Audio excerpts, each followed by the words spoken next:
The British Raj, as it was called, ruled India for over 2 centuries. They extracted wealth from India, they exploited its resources. The British also imposed their own systems of governance on India. This led to the erosion of traditional Indian institutions. As the 20th century dawned, a new awareness was sweeping across India. Indians began to realize the injustice of foreign rule. They yearned for freedom. This yearning gave birth to a powerful nationalist movement. The Indian National Congress, or INC, emerged as a leading force in this movement. It advocated for self-rule and challenged British authority. Leaders like Mahatma Gandhi, Jawaharlal Nehru and Sardar Vallabhbhai Patel emerged from the INC. They rallied millions of Indians. They inspired them to fight for their rights. The struggle for independence was multifaceted. It involved peaceful protests, civil disobedience, and at times even armed resistance. However, amidst this shared struggle, divisions began to emerge. The seeds of these divisions were sown by the British policy of divide and rule. The British often favoured certain religious or ethnic groups over others.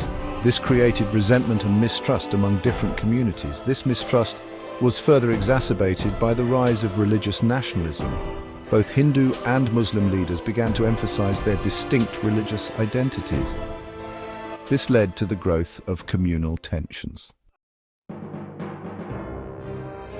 As the idea of independence gained momentum, 2 towering figures came to dominate the political landscape: Mahatma Gandhi and Muhammad Ali Jinnah.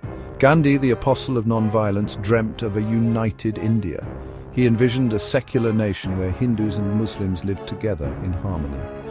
Jinnah, a shrewd lawyer and politician, initially shared Gandhi's vision of a united India.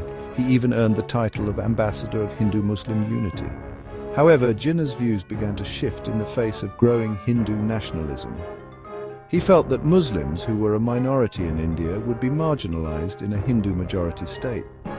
Jinnah became increasingly disillusioned with the Congress. He believed that it was unable to protect Muslim interests.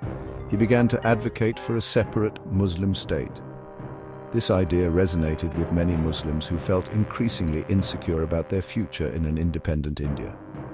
The clash between Gandhi's vision of a united India and Jinnah's demand for Pakistan created a deep chasm within the independence movement. The Congress Party, led by Gandhi and Nehru, remained committed to a united India.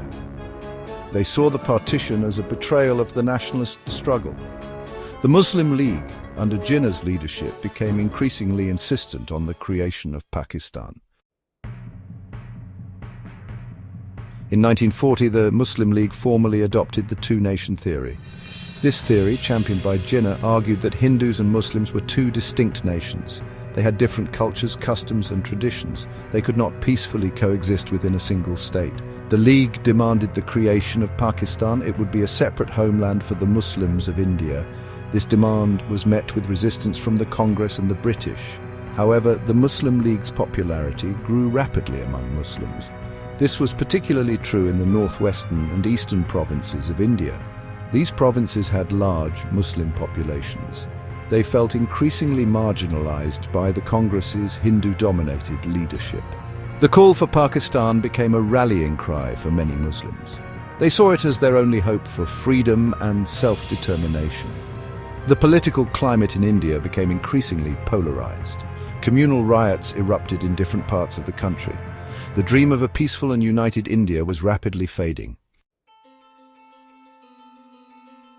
Faced with mounting pressure and escalating violence, the British government decided to partition India. In June 1947, Lord Mountbatten, the last Viceroy of India, announced the partition plan. It divided the country into 2 independent dominions, India and Pakistan. The partition was a hasty and chaotic affair. The Radcliffe Line, which demarcated the borders of the 2 new nations, was drawn hastily. It divided communities and sowed the seeds of future conflicts. The partition triggered one of the largest mass migrations in human history. Millions of Hindus, Muslims and Sikhs were forced to flee their homes. They crossed newly drawn borders in search of safety. The partition was accompanied by horrific violence. Hindus, Muslims and Sikhs turned on each other in a frenzy of religious hatred. Estimates of the death toll vary widely. Historians believe that between 500,000 to 2 million people were killed in the violence. The partition left an indelible scar on the Indian subcontinent. It divided families, communities, and a nation. It created a legacy of mistrust and hostility between India and Pakistan. This has continued to cast a long shadow over the region. The partition also led to the emergence of the Kashmir conflict. This conflict has been a source of tension and instability in South Asia for over 7 decades. The partition of India was a tragedy of immense proportions.